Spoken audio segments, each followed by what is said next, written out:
کہ ہمارے درمیان ان قریب انشاءاللہ ملک کی دو عظیم ہستیاں تشریف فرما ہوگی، ہم ان کو سنیں گے۔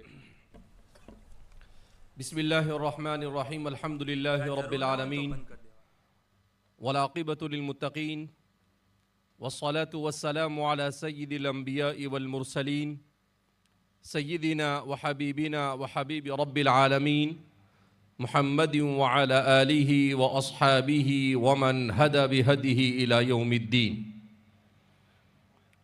قال اللہ تبارک وتعالی فی کتابہ المجید والفرقان الحمید، فاعوذ باللہ من الشیطان الرجیم، بسم اللہ الرحمن الرحیم۔ اقرأ باسم ربک الذی خلق، خلق الانسان من علق، اقرأ وربک الاکرم الذي علم بالقلم، علم الانسان ما لم يعلم۔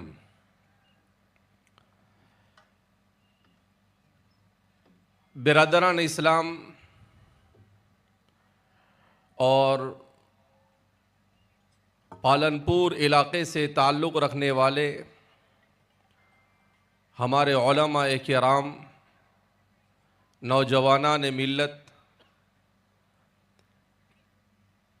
اللہ رب العزت نے مجھے اور آپ کو، ہم سب کو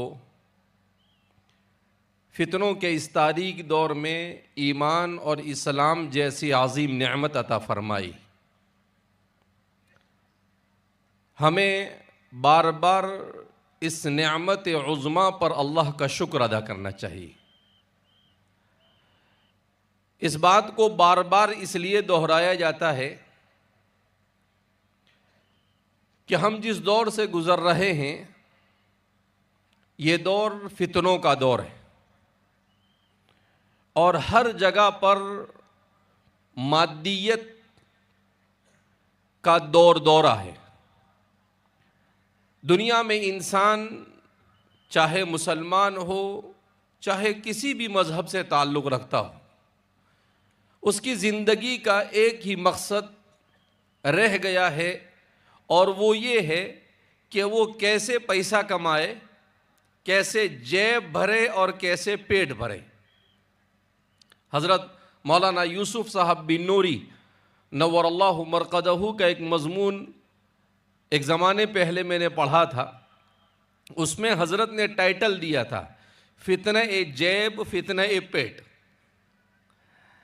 اور پھر اللہ کے رسول صلی اللہ علیہ وسلم کی ایک حدیث سمجھائی، جس میں نبی کریم صلی اللہ علیہ وسلم نے ہمارے اس زمانے کی منظر کشی کی۔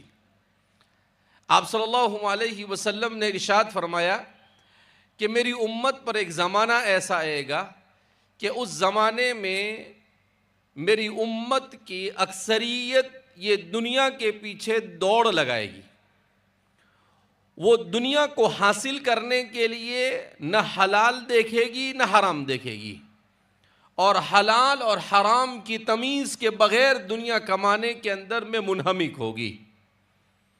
دوسرا، نبی کریم صلی اللہ علیہ وسلم نے ایک اور موقع پر ارشاد فرمایا کہ اس امت پر قیامت سے پہلے ایک دور ایسا آئے گا کہ لوگوں کو صرف کھانے کی پڑی ہوگی، لوگ صرف کھانے کی فکر کر رہے ہوں گے کہ کہاں اچھا کھانا ملتا ہے، اور اچھا کھانا کھانے کے لیے بھیڑ لگے گی۔ جب ہم نبی کریم صلی اللہ علیہ وسلم کے ان فرامین کو سنتے ہیں اور ہمارے معاشرے پر نظر کرتے ہیں تو واقعتاً ہمیں ایسا محسوس ہوتا ہے جیسے رسول اللہ صلی اللہ علیہ وسلم نے اپنی آنکھوں سے اس منظر کو دیکھا ہو اور آپ نے بیان کیا ہو۔ ابھی 2 سال پہلے میں دلی گیا تو دہلی میں جامع مسجد جمعہ کا دن تھا، تو ہم نے کہا کہ بھئی دہلی آئے ہیں تو جامع مسجد میں نماز پڑھ لیتے ہیں۔ تو جامع مسجد میں نماز کے لیے گئے۔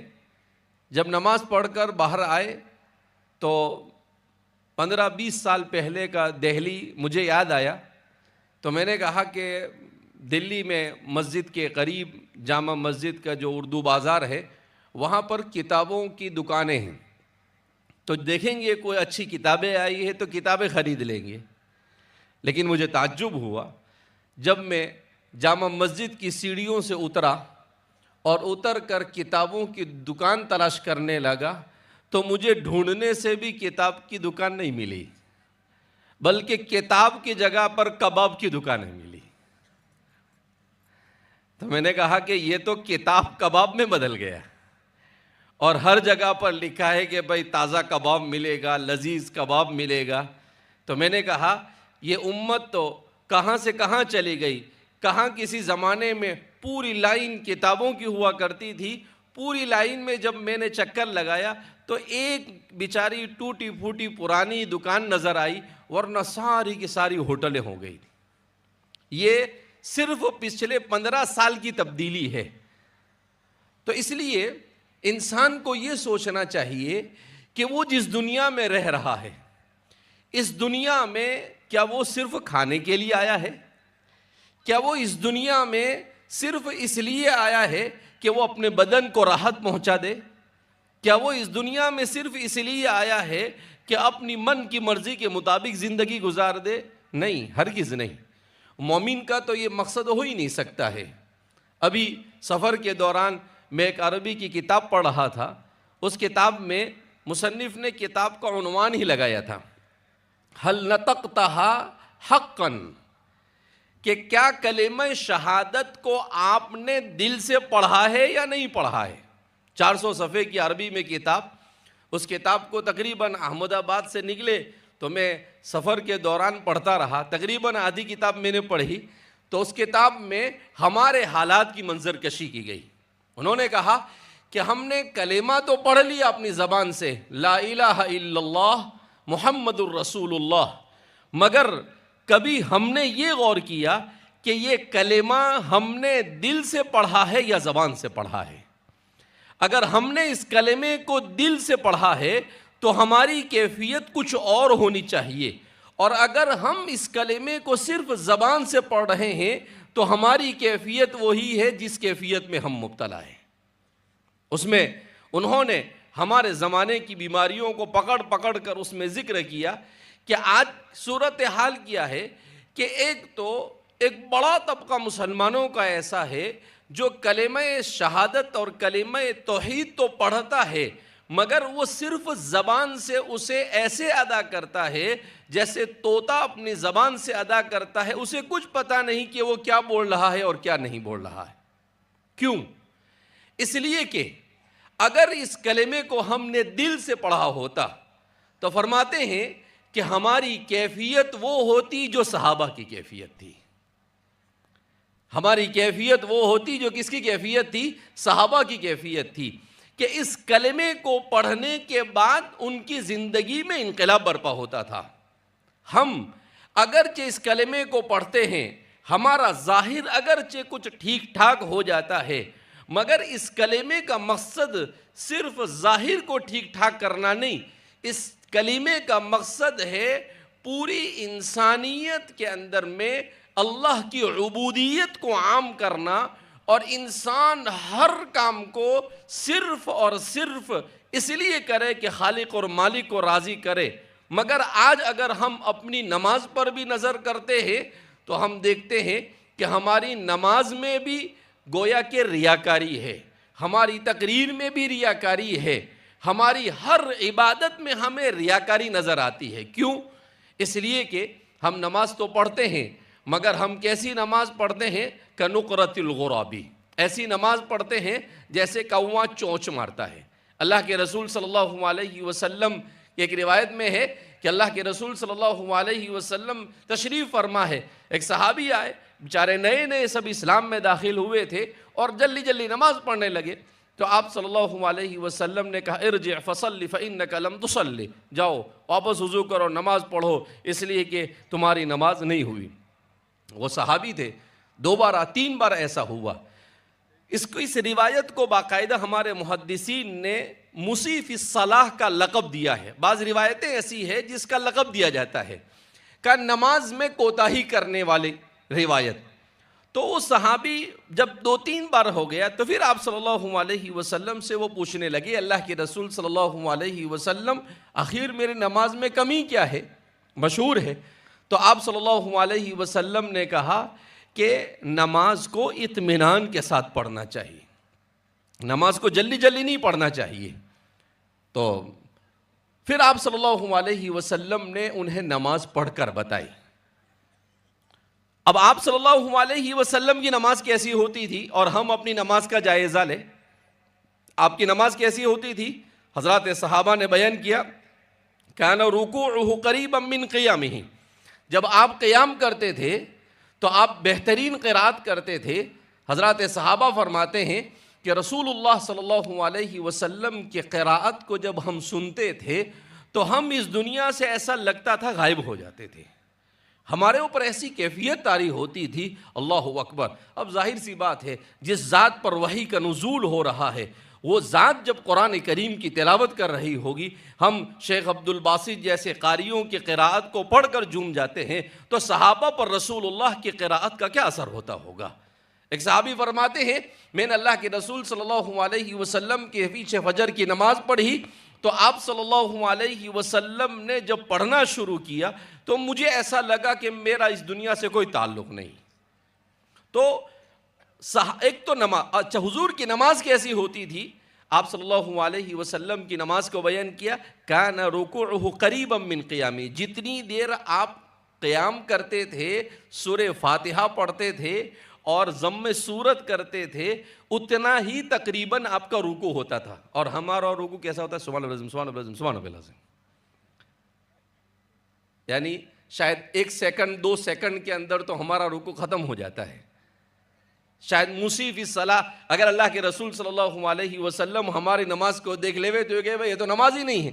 اسی لیے سیدنا حضرت ابو ہریرہ رضی اللہ تعالیٰ عنہ کی ایک روایت ہے کہ بعض لوگ نماز پڑھیں گے 60 70 سال تک نماز پڑھیں گے، مگر جب اللہ کے سامنے حاضر ہوں گے تو ان کی ساری نمازوں کو ان کے منہ پر دے مارا جائے گا، لا تقبل منہا واحدہ، 70 سال میں ایک نماز بھی اللہ کے یہاں قبول نہیں ہوئی ہوگی۔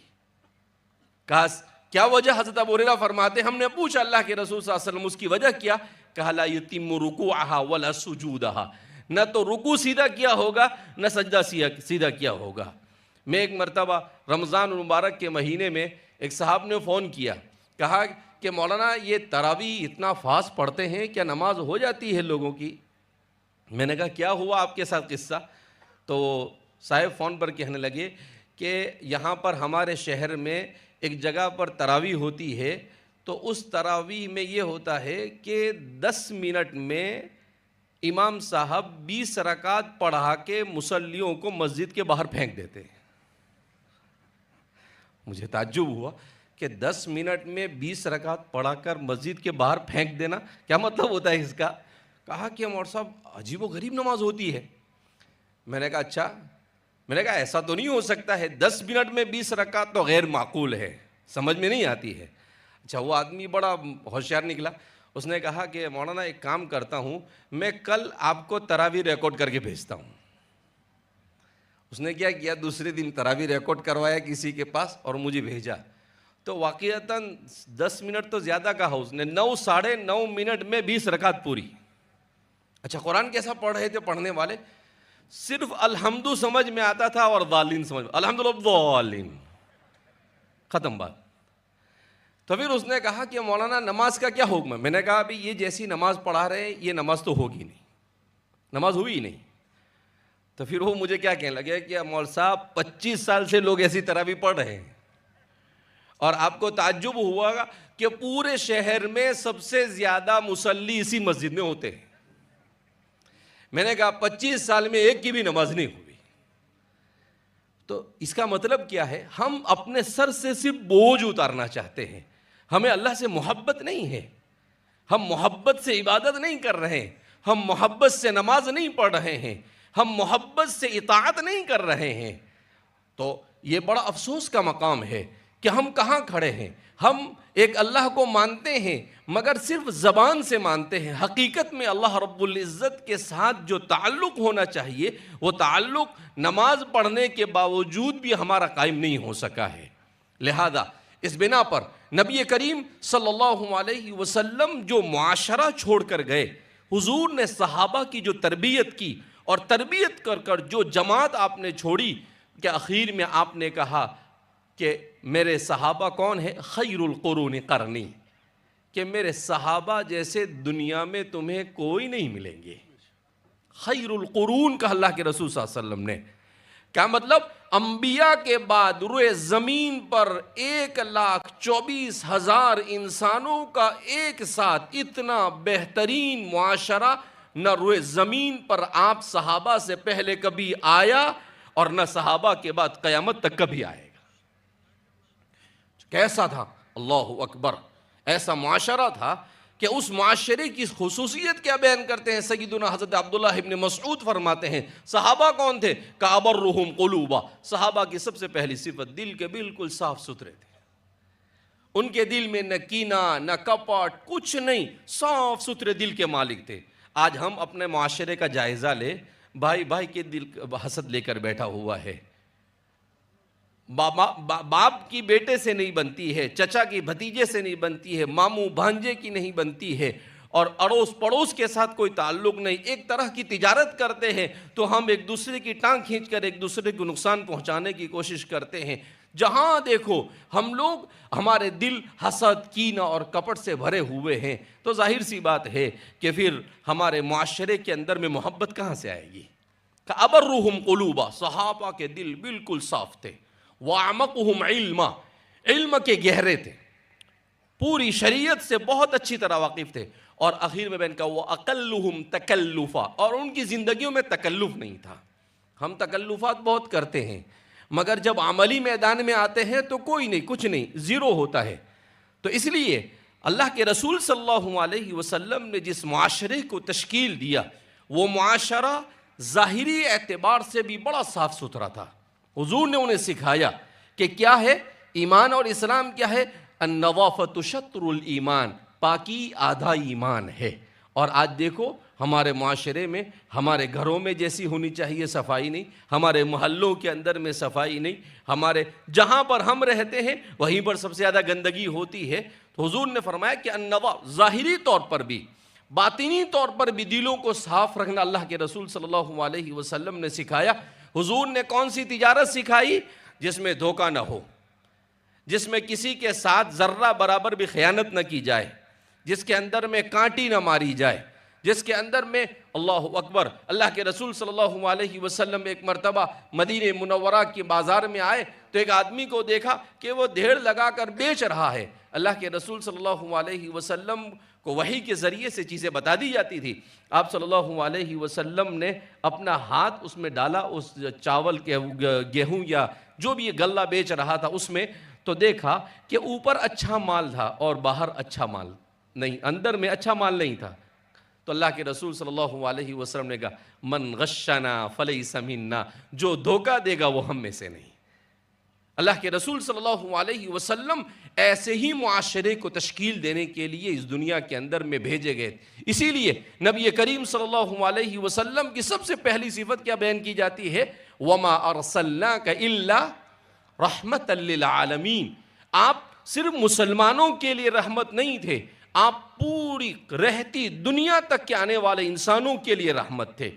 ابھی کچھ دنوں پہلے ایک مضمون میں پڑھ رہا تھا، اس مضمون کے اندر میں لکھا کہ برٹش کے کنگ فیملی سے تعلق رکھنے والے چارلس کے بارے میں، کہ اس نے ایک تقریر کے اندر میں کہا یوروپ کے اندر میں، جہاں پر پورے یوروپ کے عمائدین اور وہاں کے پورے یوروپ کے سارے لوگ، جس کو فرسٹ ورلڈ کہا جاتا ہے، یعنی دنیا میں فرسٹ کیٹیگری کے لوگ جو اپنے آپ کو کہتے ہیں، وہ سارے جمع تھے۔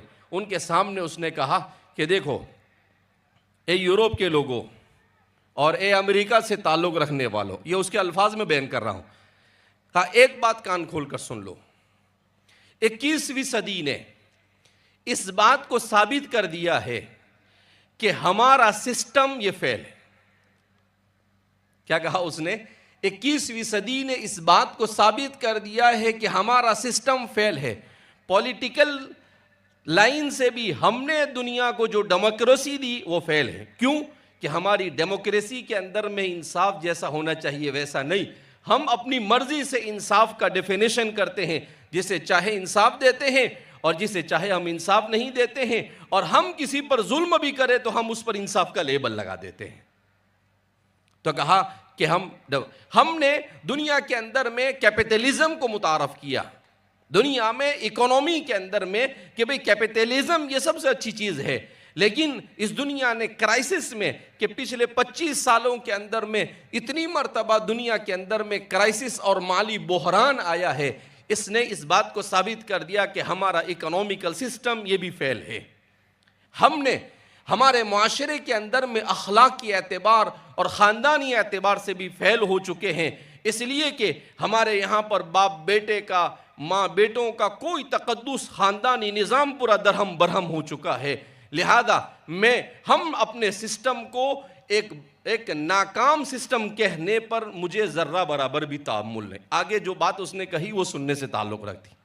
آگے اس کے بعد اس نے کیا کہا کہ اب دنیا کو ایک نئے سسٹم کی ضرورت ہے، دنیا کو ایک نیا نظام چاہیے، اور وہ نظام ایسا ہونا چاہیے جس میں صرف اور صرف انصاف اور عدل ہر جگہ پر ہو، جس میں ہر میدان میں انسان کے ساتھ ہمدردی اور محبت ہو، ایک ایسا نظام ہو جس نظام میں ہیومن رائٹ کے نعرے تو زیادہ نہ لگائے جائے مگر لوگوں کے حقوق کو صحیح طور پر ادا کیا جاتا ہو۔ اور پھر وہ کہتا ہے کہ وہ نظام جب میں نے ریسرچ کیا، وہ پڑھنے لکھنے والے اکیڈمیکل آدمی ہے، جب میں نے اسے پڑھا تو وہ صرف اسلام کے علاوہ اور کہیں پر نہیں مل سکتا ہے تمہیں۔ وَشَهِدَ شَاهِدٌ مِّنْ أَهْلِهَا۔ اور اس کے بعد اس نے کہا مگر میں یہ بات کہوں گا کہ اگر آپ کو اسلام کو صحیح طور پر پڑھنا ہے تو آپ اسلام کو براہ راست قرآن اور حدیث سے پڑھو یا ان کے معتبر علماء سے پڑھو۔ جن انگریزوں نے اور جن یوروپی لوگوں نے اسلام کے بارے میں لکھا ہے اس کی طرف بالکل توجہ نہ دو، اس لیے کہ انہوں نے اسلام کا غلط تعارف دنیا کے سامنے کروایا ہے۔ ایک بات یہ، دوسری بات جو اس نے کہی وہ ہمارے لیے قابل غور ہے، افسوس کا مقام بھی ہے۔ اس نے کہا اسلام کو آپ پڑھو، عصر حاضر کے مسلمانوں کے طور و طریق کو مت دیکھو۔ ان کے طور و طریق کو اگر تم دیکھو گے تو اس صورت میں بھی تم کہیں بھی آپ اسلام کے ترجمانی نہیں کر رہے ہیں، لیکن صحیح اسلام کو پڑھنے کے بعد اگر آپ اس کو رائج کرنا چاہتے تو سیدھا سیدھا آپ قرآن اور حدیث کو اور ان کے معتبر علماء کو پڑھو، تو ہی اس دنیا کے اندر میں امن و امان قائم ہو سکتا ہے، اس دنیا سے ظلم کا خاتمہ ہو سکتا ہے۔ اس دنیا میں یہ تو کہا جاتا ہے کہ تعلیم ہر فرد کو دی جائے مگر تعلیم تجارت بن چکی ہے۔ اس دنیا میں یہ تو کہا جاتا ہے کہ جسٹس اور انصاف ہر ایک کو دیا جائے مگر آج انصاف یہ کورٹوں کے اندر میں بیچا جا رہا ہے۔ اگر آپ کو انصاف بھی چاہیے تو پیسے سے خریدنا پڑتا ہے، اگر آپ کو اپنا حق بھی چاہیے تو آپ کو خریدنا پڑتا ہے، آپ کو ڈائریکٹ کہیں سے انصاف نہیں مل سکتا ہے۔ اس لیے ضرورت اس بات کی ہے کہ دوسرا اس بات کو محسوس کر رہا ہے کہ یہ دین جو پوری انسانیت کے لیے آیا ہے اور رسول اللہ صلی اللہ علیہ وسلم نے جس پر 100% عمل کر کر بتایا ہے، اس دین سے ہم عملی اعتبار سے بہت دور ہو چکے ہیں۔ اسی لیے ہمیں اس چیز پر سب سے زیادہ غور کرنے کی ضرورت ہے کہ دو چیزیں، ایک تو یہ کہ ہم اس دنیا میں رہیں اور دنیا کی ضرورتوں کو آخرت کی نظر سے دیکھیں، ہمارا آئینہ کیا آخرت کا ہو۔ کیا مطلب کہ حضرت ربعی ابن عامر رضی اللہ تعالیٰ عنہ، میں عام طور پر کہتا ہوں اور ہمارے بہت سارے بزرگوں نے بھی یہ بات کہی ہے کہ اس وقت دنیا میں اگر مسلمان کسی بیماری کا شکار ہے تو اس بیماری کا نام ہے مرعوبیت۔ اس بیماری کا نام کیا ہے؟ مرعوبیت۔ مرعوبیت کا کیا مطلب ہوتا ہے؟ مرعوبیت کا مطلب یہ ہے کہ ہم اپنی تہذیب سے، ہم اسلام نے جو سسٹم ہمیں دیا ہے اس سسٹم کو کمتر سمجھ رہے ہیں، اور یورپ کا اور دنیا کے دوسرے نظام اور اس کے سسٹم کو ہم اپنے مقابلے میں بہتر سمجھ رہے ہیں۔ اس کو مرعوبیت کہا جاتا ہے کہ بھئی وہ اچھا ہے اور ہمارے پاس ہے وہ اچھا نہیں، جس میں ہم احساس کمتری میں مبتلا ہے۔ تو فرماتے ہیں کہ یہ مرعوبیت کی زندگی یہ غلامی کی زندگی ہوا کرتی ہے۔ یہ مرعوبیت کی زندگی میں انسان کبھی بھی اوپر نہیں آ سکتا ہے۔ مرعوبیت سے ہٹ کر زندگی گزارنا، خودداری کے ساتھ صرف اور صرف اللہ جو چاہتا ہے اور رسول اللہ نے جو طریقہ بتایا ہے اسی طریقے کے مطابق زندگی گزارنا، یہ مرعوبیت سے نکل کر زندگی گزارنا ہے۔ حضرت حذیفہ بن یمان رضی اللہ تعالیٰ عنہ دسترخوان پر بیٹھے ہیں، مشہور قصہ ہے، وہ گر جاتا ہے، ان کے پڑوس میں ایک آدمی ان کو اشارہ کرتا ہے کہ حذیفہ نیچے سے چن کر مت کھاؤ، اس لیے کہ یہ لوگ بہت غلط سمجھتے ہیں اس کو۔ تو حضرت حذیفہ بن یمان نے کہا اَأَتْرُكُ سُنَّةَ حَبِيبِ لِهَؤُلَاءِ الْحُمَقَاءِ، کیا میں اپنے حبیب کی سنت کو ان بیوقوفوں کی وجہ سے چھوڑ دوں گا؟ کہا نہیں ہو سکتا ہے۔ حضرت عثمان ابن، یہ صحابہ مرعوب نہیں ہوئے، دنیا کے بڑی بڑی طاقتوں کے سامنے مرعوب نہیں ہوئے کبھی۔ کیوں؟ انہیں اس بات کا یقین تھا کہ رسول اللہ صلی اللہ علیہ وسلم جس دین کو لائے اسی دین میں 100% دنیا اور آخرت کی کامیابی ہے۔ حضرت عثمان ابن عفان رضی اللہ تعالیٰ عنہ مکہ مکرمہ جب جاتے ہیں صلح حدیبیہ کے موقع پر، تو کفار مکہ کے سرداروں نے کہا کہ عثمان ہم تمہارے ساتھ بات نہیں کریں گا۔ کہا کیوں؟ کہا یہ تمہارا پائجامہ جو اوپر ہے اس کو نیچے کرو، اس لیے کہ کفار مکہ یہ پائجامے کو ٹخنوں سے نیچے پہنتے تھے تکبر کے طور پر۔ تو کہا کہ یہ آپ نے اوپر پہن رکھا ہے، اس کو آپ نے ٹخنوں سے اوپر پہن رکھا ہے، ہم آپ کے ساتھ بات نہیں کریں گے۔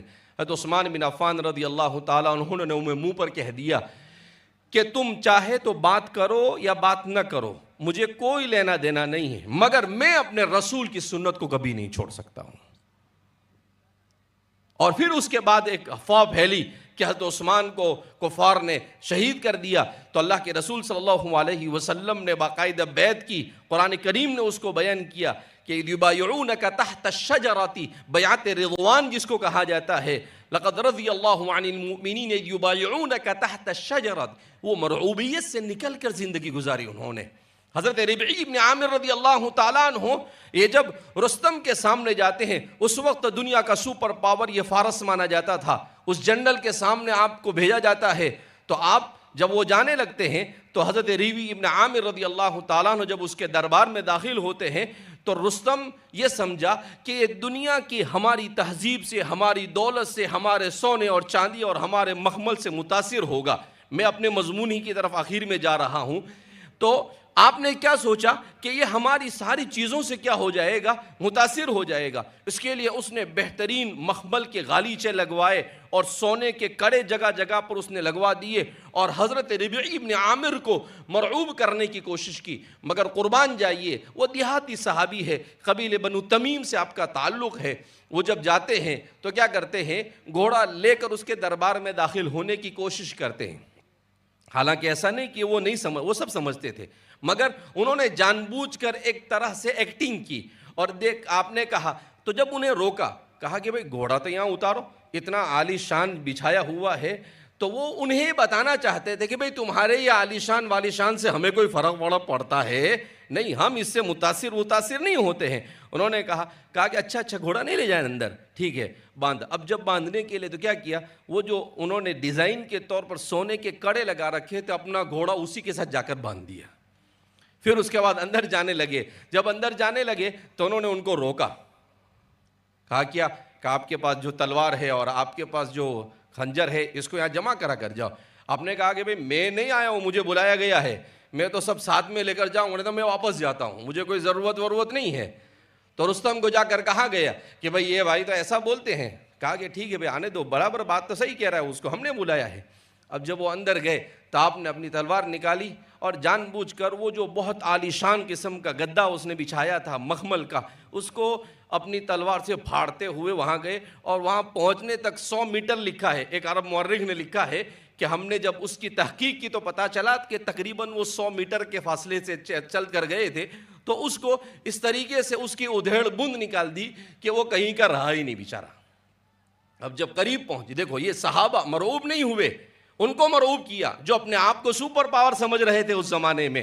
اس کے بعد جب وہاں گئے قریب تو سونے اور چاندی کے مزین کرسی پر بیٹھنے کے لیے کہا کہ ہمارے رسول نے منع کیا ہے، نہ سونے چاندی کے برتنوں میں ہم کھاتے ہیں، نہ ان کی کرسیوں پر ہم بیٹھتے ہیں، یہ کہہ کر آپ نیچے بیٹھ، کہا کہ ٹھہریے، تو ایک آپ بہترین قسم کا مخمل کا غالیچہ منگوایا، اس پر بیٹھنے کے لیے کہا۔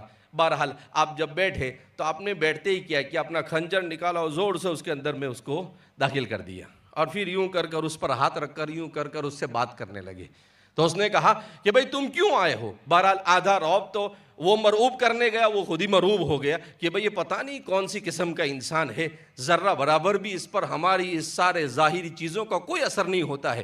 اس کے بعد اس نے کہا کہ اچھا آپ بتاؤ آپ کیوں آئے ہو یہاں پر؟ تو آپ نے کہا کہ ہم آئے نہیں، ہمیں اللہ لے کر آیا ہے. کہا کہ تم کو غلہ چاہیے، کپڑے چاہیے، ہم تمہیں دے دیتے ہیں. کہا ہمیں یہ سب چیزوں کی ضرورت نہیں. کہا کیوں آئے ہو؟ عجیب جملہ کہا. مورخین نے لکھا ہے کہ ربیع ابن عامر جیسے دیہاتی صحابی اگرچہ اپنے قبیلے کے سردار تھے، مگر انہوں نے وہ جملے کہے اور تاریخ قیامت تک کہ اس کو اپنے سینے پر رقم کر دیتی ہے. انہوں نے کیا کہا؟ جئنا لنخرج العباد من عبادت العباد الى عبادت الواحد القہار. کہا ہم آئے ہیں تاکہ بندوں کو بندوں کی بندگی سے نکال کر ایک اللہ کی بندگی کی طرف نکالا جائے. ایسا جملہ کہا، تاریخی جملہ کہا جاتا ہے اس کو. صاحب البدایہ والنہایہ امام ابن کثیر بھی جھوم اٹھتے ہیں، کہتے ہیں کیسا جملہ کہا؟ لنخرج العباد من عبادت العباد الى عبادت الواحد القہار. کہا ایک اللہ کی عبادت کی طرف بلانے کے لیے آئے ہیں کہ یہ تو جو بادشاہ بن کر بیٹھا ہے اور دوسرے لوگوں کو اپنا غلام بنایا ہے، کہا ہم اس سے نکال کر ایک اللہ کی عبدیت کی طرف نکالنے کے لیے آئے.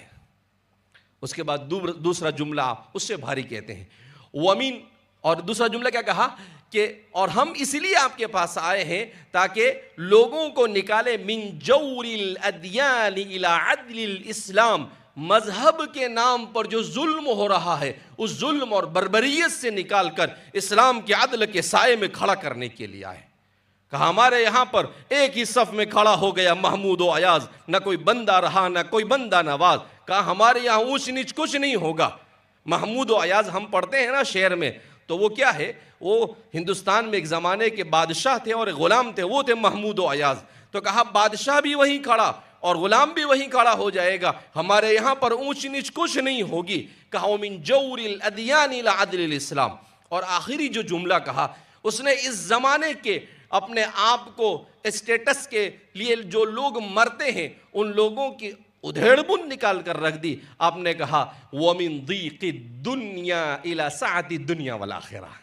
کہا ہم اس لیے آئے ہیں تاکہ لوگوں کو صرف دنیا کے بارے میں جو سوچتے ہیں کہ دنیا میں میرا بنگلہ ہو، دنیا کے اندر میں میری گاڑی ہو، دنیا میں میرا اسٹیٹس ہو، دنیا میں میرا نام ہو، صرف یہی سوچتے ہیں. کہا اس سوچ سے نکال کر ایسی سوچ پر نکالنے کے لیے آئے ہیں جس میں دنیا کی کامیابی کے ساتھ ساتھ آخرت کی کامیابی کو مقدم رکھا جائے. کہا اس فکر کے ساتھ یہ حضرات صحابہ مرعوب نہیں ہوئے، انہوں نے دنیا کو مرعوب کیا. لہذا اللہ رب العزت نے ہمیں جو تہذیب دی ہے وہ دنیا کی سب سے بہترین تہذیب ہے. اس تہذیب نے دنیا میں اپنا لوہا منوایا ہے انصاف کر کر، انسانوں کو حقوق دے کر. ہم آج کس چیز میں پیچھے ہیں؟ ہم اس چیز میں پیچھے ہیں کہ جہاں ہم اسلام کو جاننے میں پیچھے ہیں، اسلام پر عمل کرنے میں پیچھے ہیں، وہیں پر ہم دنیا کو صحیح معنی میں سائنس، ٹیکنالوجی اور دنیا کے سائنس کو صحیح معنی میں انسانیت کے لیے استعمال کرنے میں بھی پیچھے. کیا مطلب اس کا؟ اللہ کے رسول صلی اللہ علیہ وسلم کے زمانے میں بھی اللہ کے رسول صلی اللہ علیہ وسلم نے بھی دنیا کی ضرورتوں کو سامنے رکھ کر فیصلے کیے. حضرت سلمان فارسی نے غزوہ خندق کے موقع پر اللہ کے رسول صلی اللہ علیہ وسلم سے کہا کہ حضور ایسا کیا جائے. وہ خندق کا کھودنا وہ اس زمانے کی ٹیکنالوجی تھی، سپر پاور فارس کی ٹیکنالوجی تھی. اس ٹیکنالوجی کو اختیار کیا اللہ کے رسول صلی اللہ علیہ وسلم نے اور امت کو بتایا تم جس زمانے میں رہتے ہو اس زمانے کی ٹیکنالوجی کو اسلام کے دائرے میں رہ کر استعمال کرنا یہ امت کے لیے ضروری ہے. اللہ کے رسول صلی اللہ علیہ وسلم نے حضرت زید بن ثابت کو کیا کیا؟ انہیں کہا کہ آپ عبرانی زبان سیکھو، اور آپ نے 15 دن میں عبرانی زبان کو سیکھ لیا. بولتے تھے، لکھتے تھے، پڑھتے تھے، ساری چیزیں اس کو کرتے تھے. تو دنیا کے دیگر مذاہب کی زبانوں کو بھی آپ نے سیکھنے کی تلقین کی.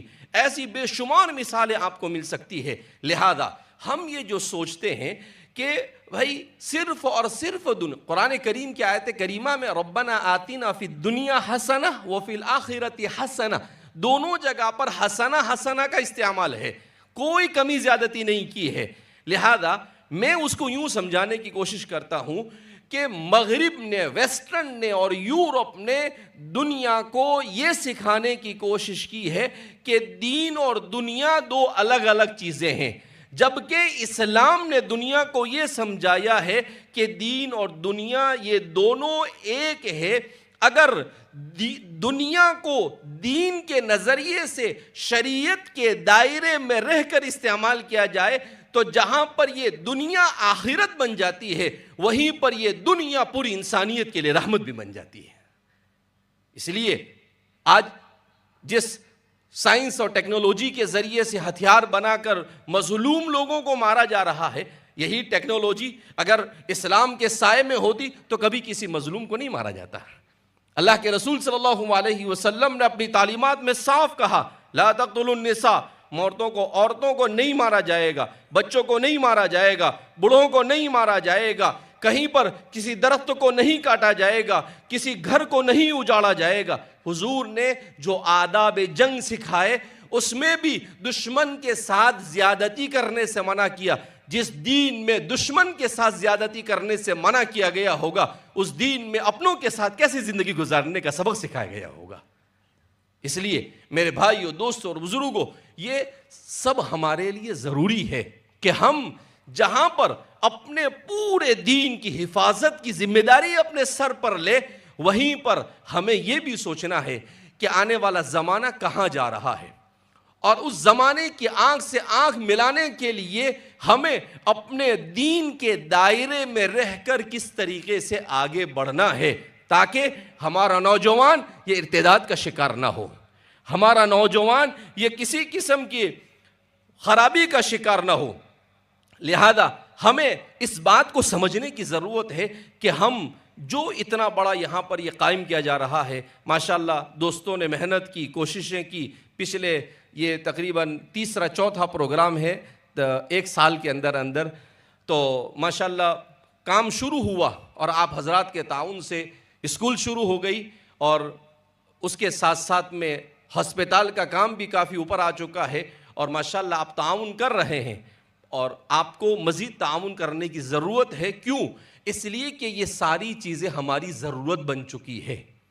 اگر ہمارا ہسپتال نہیں ہوگا تو ظاہر سی بات ہے ہم کتنی مشکلات کا شکار ہوں گے آپ اس کا تصور بھی نہیں کر سکتے ہیں. اور آگے دنیا کے اندر میں کھانے پینے کی چیزیں، پولوشن اور یہ ساری بیماریاں بڑھتی چلی جا رہی ہے. اس میں ہمارے لیے کتنی ضرورت ہے. کیوں کہ ہم پورے دین الیوم اکملت دین کامل کے مالک ہے. زندگی کے ہر شعبے میں ہمارے لیے شریعت کی تطبیق یہ ضروری ہے. اس کے لیے ہمارے اپنے ادارے ہونے چاہیے، KG سے لے کر PG تک، تاکہ ہمارے بچے دین کی تعلیم، دنیا کی تعلیم بھی مکمل ہماری نگرانی میں ایسے حاصل کرے کہ وہ ذرہ برابر بھی کسی دوسرے غلط افکار سے متاثر نہ ہو. اسی لیے کوششیں اور فکر کی جا رہی ہے. اس سے پہلے کے پروگراموں میں بھی آپ کو بارہا یہ بات بتائی گئی کہ دینی تعلیم، عصری تعلیم دینی ماحول میں وقت کی سب سے بڑی ضرورت ہے، اور ہم سب کو مل کر اس میں آگے بڑھنا ہوگا. بہرحال ہمارا یہ دوسرا بڑا پروگرام ہو رہا ہے.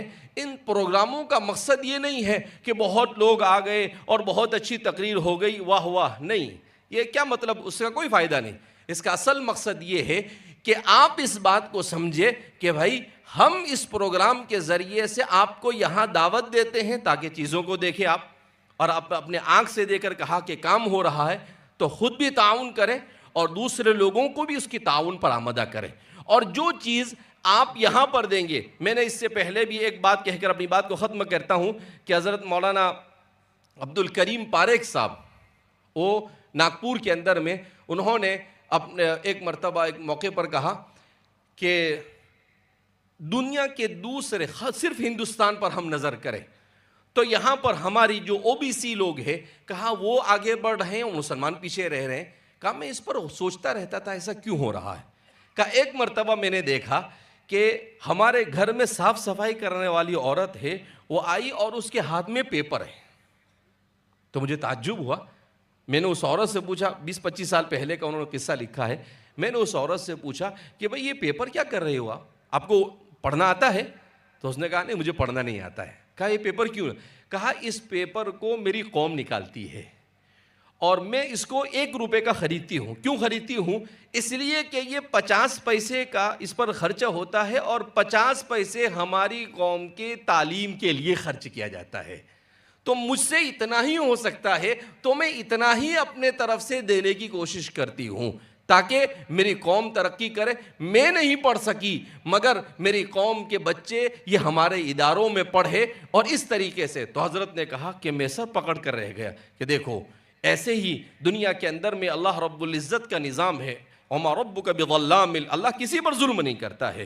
لہذا اس بنا پر آپ نے جس جوش و خروش کے ساتھ ہمارے اس پروجیکٹ میں آج تک تعاون کیا ہے، آئندہ بھی آپ کو مکمل طور پر اسی طرح سے تعاون کو جاری رکھنا ہے.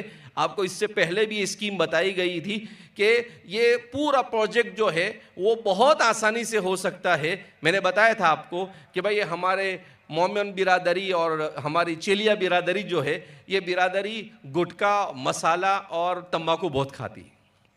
میں ہر جگہ پر پچھلے کئی بیانوں میں آپ حضرات کی مثال بھی دی ماشاءاللہ کہ آپ حضرات نے کیسے ہماری اس اسکیم کو اڈاپٹ کیا اور تعاون شروع کیا.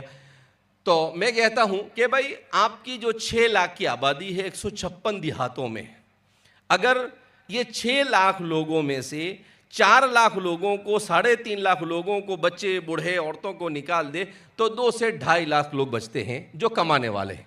یہ 2.5 لاکھ لوگ اگر 16 ہزار روپے دے دیتے ہیں تو 450 کروڑ کے یہ سارے پروجیکٹ ہمارے کھڑے ہو جاتے ہیں.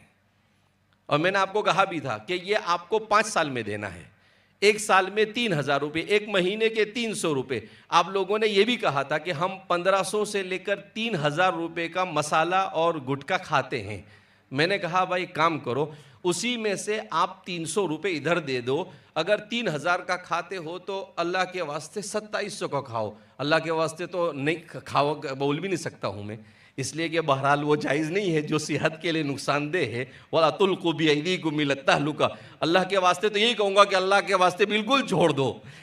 لیکن اگر کھا رہے ہیں دھیرے دھیرے عادت چھوڑنے کے لیے، تو بھائی آپ اگر 1500 کا 3,000 کا کھا رہے ہیں تو تدریجاً اس کو 2,000 کا کیجئے اور 2,000 میں سے بھی 300 ادھر دے دیجئے. تو انشاءاللہ میں پھر اس کو یہ کہتا ہوں کہ آپ کے تھوک سے یہ پورا پروجیکٹ کھڑا ہو جائے گا کہ آپ جس کو کھا کر تھوک دیتے ہیں اس کے بجائے وہ ادھر دے دیں گے تو آپ کا پروجیکٹ کھڑا ہو جائے گا. لہذا اس بنا پر بڑھ چڑھ کر آپ کو پورے جوش و خروش کے ساتھ اس میں محنت کرنے کی ضرورت ہے. ہمارے مصطفیٰ بھائی اور ان کی ٹیم ماشاءاللہ مسلسل محنت کر رہی ہے. انہوں نے پہلے ہی دن سے مجھے کہا کہ مول صاحب یہ ہمارا پروجیکٹ ہم بنائیں گے مگر آپ کو سال میں 1-2 بار یہاں چکر مارنا پڑے گا. میں نے کہا کوئی بات نہیں، ملت اسلامیہ کے لیے اگر کوئی بڑا کام ہو جائے تو اس کے لیے ہماری چھوٹی سی قربانی انگلی کٹا کر شہیدوں میں نام لکھانے میں کوئی حرج نہیں ہے. بہرحال اللہ رب العزت آپ سب کے یہاں پر جمع ہونے کو قبول فرمائے اور اللہ رب العزت ہمیں اپنی ملت کی سربلندی کے لیے لتکون کلمۃ اللہ العلیٰ، اس کے لیے اپنا سب کچھ قربان کرنے کی توفیق مرحمت فرمائے. ہر آدمی کو اپنی حیثیت سے زیادہ اس میں حصہ لینا چاہیے اور ذرہ برابر بھی بخل اور کوتاہی نہیں کرنی چاہیے. انشاءاللہ مستقبل میں یہ ہمارے بچوں کی دنیا اور آخرت کی کامیابی کا ضامن ہے. اور اگر آج ہم اس کے لیے نہیں کھڑے ہوئے تو مستقبل میں ہمیں سوائے افسوس کے اور کچھ نہیں کرنا پڑے گا. اللہ رب العزت ہمیں صحیح سمجھ عطا فرمائے، اسلام پر استقامت نصیب فرمائے اور کار خیر کے اندر میں بڑھ چڑھ کر ہمیں حصہ لینے کی توفیق مرحمت فرمائے. جو دوست و احباب ہمارے ان پروگراموں کے لیے محنت، کوشش اور جد و جہد کر رہے ہیں، اللہ ان سب کو جزائے خیر عطا فرمائے. مولانا عثمان صاحب کو بھی اللہ جزائے خیر عطا فرمائے کہ آپ کو دعوت دی گئی اور آپ یہاں پر تشریف لائے. اس طریقے سے ہم سب مل کر ہر جگہ پر آپ کی مثال دی جا رہی ہے. لہذا آپ کو کسی بھی صورت میں اس پروجیکٹ کو کھڑا کرنا ہے. میں تو جہاں پر بھی کہیں ایسا کام آتا ہے تو پہلے آپ لوگوں کی مثال دیتا ہوں کہ بھائی دیکھو وہاں پر جا کر انہوں نے کام شروع کیا.